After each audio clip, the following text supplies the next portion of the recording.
Friday Night Blitz is brought to you by Precision Power Sports and Northwoods Pets. Your Blitz starts now. We are back with another edition of the Friday Night Blitz. I'm Nate Myhock, joined by my fellow sports reporter, good friend, Griffin Stroin. Griffin, we're in the postseason when it comes to high school hockey. We also had a lot of teams in action tonight. Nate, there's nothing better than some postseason hockey. We've got the first round of regional matchups tonight. We're going to start in Eagle River. Tomahawk on the road taking on Northland Pines in the first period. It's going to be Zach Stransky. His shot here is going to be no good, but hey, you got to keep following through. The rebound from him is good. That puts the Eagles up 1-0. Now, under 6 minutes in the period, Hatchets are going to turn it over on their own side, and that always is never good. Michael Maliet is going to make them pay. He slots that one home. The freshman puts Pines up 2-0. Eagles just dominated this one. A great pass here. It's going to go all the way over to Riley McGee, the captain, and then he snipes one home. Pines wins this one big 10-1. But who will they play, Nate?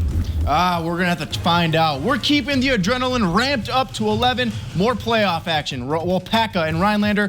Hodags trying to protect a 1-goal lead. But on the breakaway, that's how you stand on your head. Garrett Kulhanik with the unreal save. Hodags lead 1-0. And when you put 35 shots on net, one of them has to go, right? Joe Schneider rips a bullet, and Finn Tulowitzki cleans up the rebound. The Rhinelander lead grows to 2, but Wapaka would answer. After getting on the board, they've got a 2-on-1, a shot off the pipe, and Eli Bartel buries it. This game is all tied, but never say never for the Hodags. They score 2 goals in the third period to advance. They'll face Pines for a third time on Tuesday after a 4-2 win. We aren't done yet, though. Up the road in Minocqua, Marshfield and Lakeland Union, and Lakeland would strike first. Loose puck, you just got to cover it up and take the face-off, right? Nope, J.J. Albee bangs it home, and the T-Birds lead 1-0. Moments later, they're going to strike again. Tyler Gillich in the slot. This puck just trickles through. It counts all the same, and Lakeland is up 2-0. Marshfield, though, couldn't be kept off the board. Tristan Reisman up the ice, gets his shot blocked, then regathers, and then fires it home. Tigers cut the lead in half. Wait, where are you guys going? We got more hockey to play. In the end, though, Lakeland pulls away, and they win 3-1. Hey, but the girls were also in regional action. Northland Pines hosting Medford. Going to the second period here. Eagles are already up 3-0, trying to grow their lead. I'm going to be honest, I don't know how this one doesn't go into the net. Right there, still can't get in. Keeps this game tied at 3-0. Later, another save here, though, by the Raiders goalie. She had to save a lot of shots today. She did pretty good behind the net. Still down 3, though, but then 11 minutes left. Mallory Schmidt-Weaven dumps this one off to Kasha Oluska, and that is a goal for the Eagles. And then it's going to be Grace Whitkoff. She's gliding, puts in the Eagles' 5th one. That's all they would need. Eagles win 5-0. They'll face Central Wisconsin Storm on Tuesday. Now, more scores. Northern Edge can't get it done against Bay Area Ice Bears. They fall 14-2. A great game in Mosinee. A double overtime classic, but Mosinee wins and advances 2-1 the final. And then in Medford, their boys team comes to an end. They lost 11-0 against New Richmond. And that is all we have from a very busy day in hockey. But don't you go anywhere. We've got some hoops coming right up.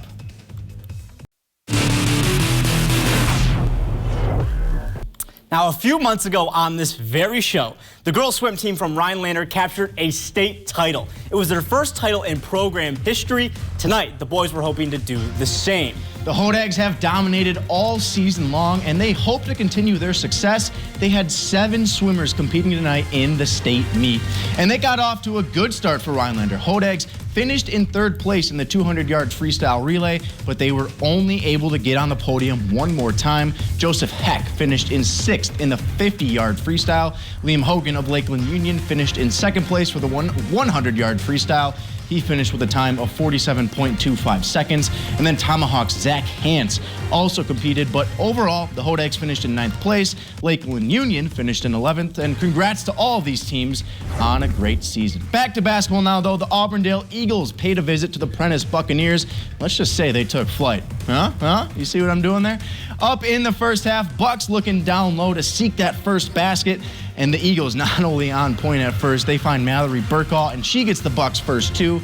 Nothing for the Eagles yet, but the next possession, the Auburndale's Georgie Schmutzer cuts up to the top of the key, and her 3-ball is good. That's just the start for Schmutzer. She's in double digits by now. Later in the first half, finds yet another triple. Eagles now up 24-7, but she wasn't the only one scoring tonight. Here's a quick break down the court, and there's 3 seconds left. Anna Marie gets the layup to end the half.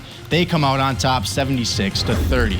To the GNC, a good game in Rhinelander. Hodags taking on Medford. We're going all the way to the second half in this one. Hodags just tied the game, but who's guarding Peyton Kuhn? I mean, he's over there wide open, just begging for the ball, and if he's wearing 3, he's got to make the 3. Medford is up by 3. Makes sense. Let's fast forward to the end of the game, though. Hodags down 5 with a minute to go. Enter senior Jackson Labs. He puts up the 3 from the top of the key. Hodags are down 2, but Medford has to inbound a double team and then a turnover, and then the Hodags able to put it in. Eventually, just kidding, they don't get it, and that is going to be tough for the Hodags. 25 seconds left. Hodags desperate and down 5. Quinn Lamers drives to the baseline, kicks it. Pump fake, 3-ball. It's good. Hodags down 2, but the Raiders make their next 2 free throws to seal the game. Medford 54, Rhinelander 50. Staying in the GNC, Mosinee traveled to Northland Pines. We're going to the first half of this one. Eagles down 9-16. Mosinee's Mihal Duel loses. Michael Clement from Pines, and Clement makes him pay with the 3. But let's go to the possession. Revenge is a dish better served cold. And Duel's 3 is money. Ice in the veins.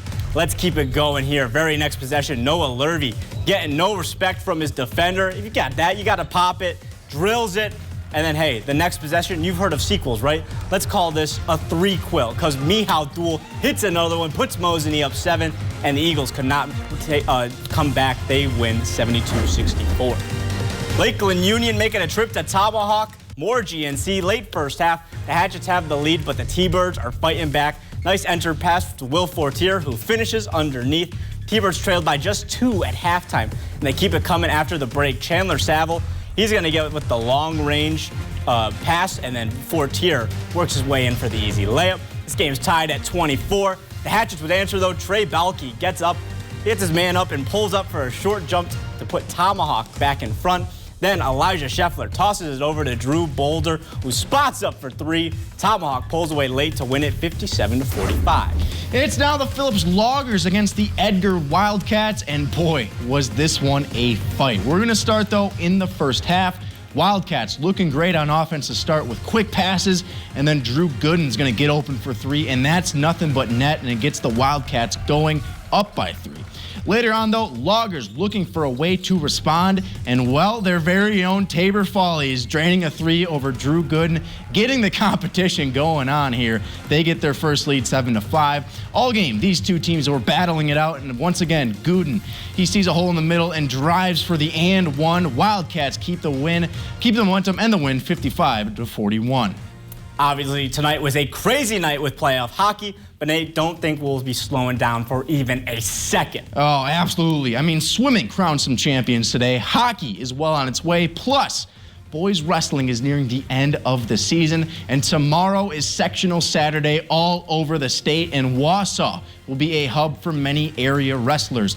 The Division I sectionals will be held there throughout the day. Winners will move on to the individual state championships in Kaukauna. We've also got plenty of wrestlers in Division III still. They'll be battling in Valders. Crandon has been incredible so far this season, and they'll look to capture another team award tomorrow.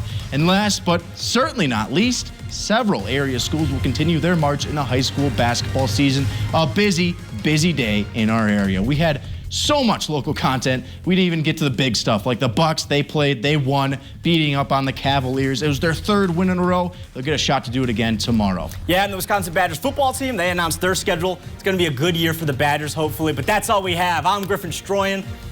I'm Nate Myhawk. Same time, same place next week. Have a great weekend.